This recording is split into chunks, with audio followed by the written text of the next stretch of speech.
नमस्कार दोस्तों, पुनः आपका स्वागत है मेरे YouTube channel all in one by JP sir. आज का टॉपिक मैं आपके लिए लेकर आया हूं देशज और विदेशज। यहाँ आज मैं आपको देशज और विदेशज के बारे में बताने जा रहा हूं। सबसे पहले तो हम समझेंगे कि देशज क्या चीज है। इससे भी परीक्षा में सवाल आते रहते हैं। तो देशज का मतलब होता है कि वैसे शब्द होते हैं जिनका जन्म देश में हुआ है। देशज का मतलब देख लीजिए यहाँ पर, इस देशज, इसमें अगर देश को हटा देते हैं और ज को दूसरी जगह लिखते हैं तो ज का मतलब क्या होता है? जन्म देने वाला। यानी जो देश में जन्म लेता है उसी को क्या कहते हैं? देशज कहते हैं। तो हमारे देश में बहुत से राज्य हैं और हर राज्य के अपनी अपनी कुछ स्थानीय बोलियां होती हैं। उन्हीं बोलियों से जो शब्द जन्म लेता है उसी को देशज कहते हैं। तो हमारे देश की जितनी भी स्थानीय बोलियां हैं उन बोलियों से जो शब्द जन्म लेते हैं उनको देशज कहते हैं। यहां तक समझ में आ गया होगा देशज। जैसे कि यहां देख लीजिए, मैंने लिखा हुआ है पुआ, दादा, भारतनाट्यम, सड़क इत्यादि। ये हमारे देसी बोलियों से उत्पन्न शब्द हैं, इसलिए इनको क्या कहेंगे? हम देशज कहेंगे। और जो शब्द विदेशों से आए हुए हैं, बहुत ऐसे शब्द हैं जो हमारे बोलचाल में प्रयुक्त होते हैं लेकिन हमारे देश के नहीं हैं, वह विदेशों से लिए गए हैं। तो जो शब्द विदेशों से लिए गए हैं उन्हें क्या कहते हैं? विदेशज कहते हैं। जैसे मान लीजिए कि अस्पताल है, हॉस्पिटल है, डॉक्टर है, नर्स है, चाय है, ये सब क्या हैं? समोसा है, ये सभी शब्द क्या हैं? ये विदेशज हैं। इनका जन्म विदेशों में हुआ है, ये विदेशों से आए हुए हैं। जैसे समोसा है यह ईरान से आया हुआ है, चाय चीन से आया हुआ है। इसी तरह बहुत ऐसे शब्द हैं जो विदेशों से आए हुए हैं और हमारे बोलचाल की भाषा में वे प्रयुक्त होते हैं, तो उन्हें हम क्या कहेंगे? विदेशज कहेंगे। यहां तक समझ में आ गया है? अगर यहां तक समझ में आ गया है तो अब हम आपको बताने जा रहे हैं कुछ ट्रिक, कुछ नियम, जिससे हम पहचानेंगे शब्दों को कि इन शब्दों का जन्म हमारे देश में हुआ है कि विदेश में हुआ है। मतलब कि देशज को पहचानने के कुछ नियम मैं बताने जा रहा हूं। ठीक है जी, आइए बताते हैं। देखिए, रिश्ते नाते वाले जो शब्द होते हैं, रिश्ते नाते वाले जो शब्द होते हैं उसे हम क्या कहते हैं? देशज कहते हैं। अब जैसे रिश्ते नाते वाले, अब मान लीजिए कि नाना कहेंगे तो नाना तो सब कोई जानता है कि नाना किसको कहते हैं, तो नाना कौन सा शब्द हो जाएंगे? देशज हो जाएंगे। मामा, काका, दादा, पापा, मम्मी, बुआ, फूफा, ये सभी शब्द क्या हो जाएंगे? ये सभी शब्द देशज हो जाएंगे। ठीक है। अब देखिए, पहला समझ में आ गया कि जो भी रिश्ते नाते वाले शब्द हैं वे क्या हैं? देशज हैं। यहां तक मतलब यहां पर कोई गड़बड़ी नहीं है समझने में। दूसरा ट्रिक क्या है कि कुछ ऐसे शब्द हैं जिसमें अड़ आता है, अड़।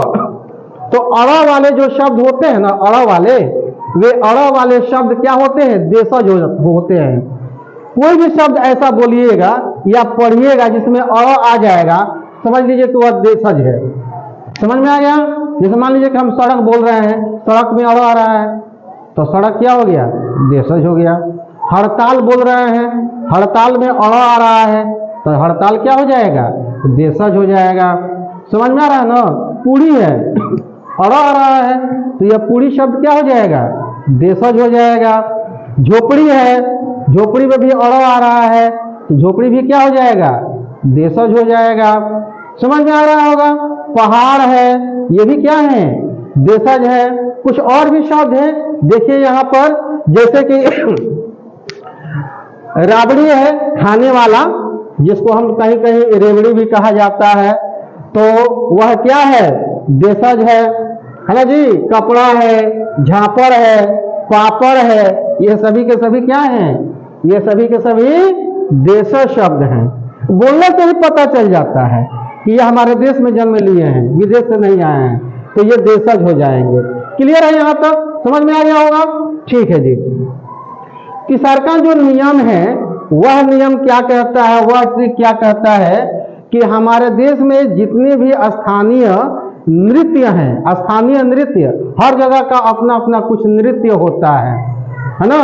उस नृत्य को लोग एंजॉय करते हैं, नाचते हैं, गाते हैं, खुशी मनाते हैं। तो हर जगह का जो स्थानीय नृत्य है वह स्थानीय नृत्यों के जो नाम हैं वे सभी क्या हैं, देशज हैं। जैसे कि हमारे यहाँ का जो स्थानीय नृत्य है, जैसे कि विदेशिया है, बिहार का यह स्थानीय नृत्य है, विदेशिया है, जाट जाटिन है, कजारी है, ये सभी क्या हैं, देशज शब्द हैं। ठीक है जी। इसके अलावा गरबा है, ये गुजरात का है, डांडिया रास ये भी गुजरात का है, ये क्या है, देशज हैं। यहाँ देख लीजिए कुचिपुड़ी, झूमर, फाग, बिछुआ, भरतनाट्यम, खोर, ये सभी स्थानीय नृत्य हैं। तो ये सभी स्थानीय नृत्य हैं, इसलिए ये सभी क्या होंगे, देशज होंगे, क्योंकि हमारे देश से उत्पन्न हुए हैं। समझ में आ गया होगा, कोई दिक्कत नहीं ना है। अगर किसी बात में कोई दिक्कत होती है समझने में तो कमेंट करके जरूर बताइएगा, ताकि मैं कुछ सुधार करूंगा, है ना। कमेंट करने में कोई कोताही मत कीजिएगा। और हाँ, अगर मेरे चैनल पर आप नए हैं तो चैनल को तो सब्सक्राइब कर ही लीजिए और बेल आइकन को दबा लीजिएगा, ताकि नोटिफिकेशन आपको पहले मिलेगा।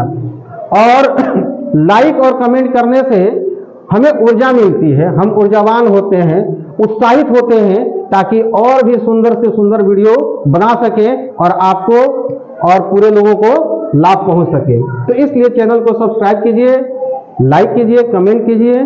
ठीक है, आगे बढ़ते हैं। तो हम यहां तक 3 ट्रिक जाने, 3 नियम जाने कि रिश्ते नाते वाले शब्द जितने भी हैं वे देशज हैं।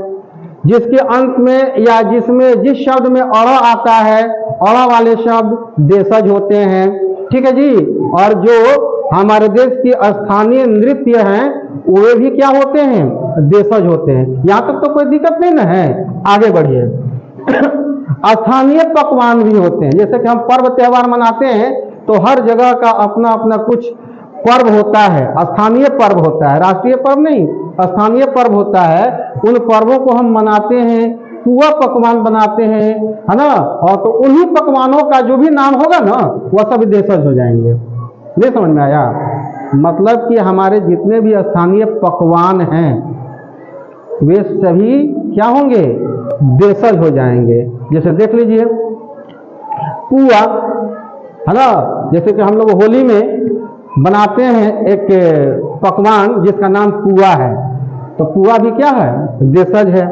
पूड़ी है, सिंघाड़ा, देखिए समोसा भी इसको कहा जाता है, तो समोसा तो ईरान से आया हुआ है तो अभी देशज हो जाएगा। लेकिन उसी को अगर हम सिंघाड़ा कहते हैं तो यह क्या हो जाएगा, देशज हो जाएगा। हाँ, एक चीज और भी है, ये अड़ा वाले भी हैं, तो ऐसे भी समझ में आ रहे हैं कि यह क्या है, देशज हैं।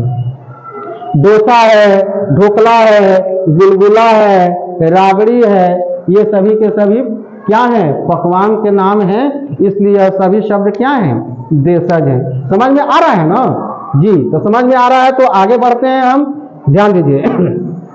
इन शब्दों को ध्यान से देखिएगा। यहां हमने लिखा है पानी वानी, दही वही, दाल ओल, लोटा ओटा, खाना वाना, चलना ओलना। देख रहे हैं ना, यहां पर जो ये पहला जो शब्द है ना जी, ये जो पहला शब्द है इनका तो माने समझ में आ जाता है। पानी कहने से सेंस पता चलता है कि पानी क्या चीज है, दही कहने से, दाल कहने से सेंस पता चल जाता है कि हम क्या बोलने वाले हैं, क्या कह रहे हैं, क्या मंगाना चाहते हैं। लेकिन अगर वानी कह दें, वही कह दें, ओल कह दें, ओटा, वाना, ओलना कह दें, समझ में आ रहा है, इसका कोई माने नहीं होता, इसका कोई अर्थ नहीं होता है। ये सभी निरर्थक शब्द होते हैं, ये सभी निरर्थक शब्द होते हैं, इनका कोई माने नहीं होता है। तो जितने भी निरर्थक शब्द होते हैं ना, निरर्थक शब्द उनको क्या कहते हैं, देशज कहते हैं। निरर्थक शब्द क्या होते हैं, देशज होते हैं। ये वानी, वही, ओल, ओटा, वाना, ओलना, ये सभी क्या है बाबू, ये सभी देशज शब्द हैं। तो मैं आशा करता हूं कि यह वीडियो आपको बहुत पसंद आई होगी, बहुत आप इसको अच्छी तरह से समझे होंगे। तो अगर आप इसको समझ गए हैं आपको ये पसंद आया हुआ है तो हौसला बढ़ाने के लिए लाइक कमेंट जरूर कीजिएगा और चैनल को सब्सक्राइब करना नहीं भूलिएगा। तो ठीक है, मिलते हैं ऐसे सुंदर, मजेदार और ज्ञानवर्धक वीडियो में। तब तक के लिए धन्यवाद। Best of luck.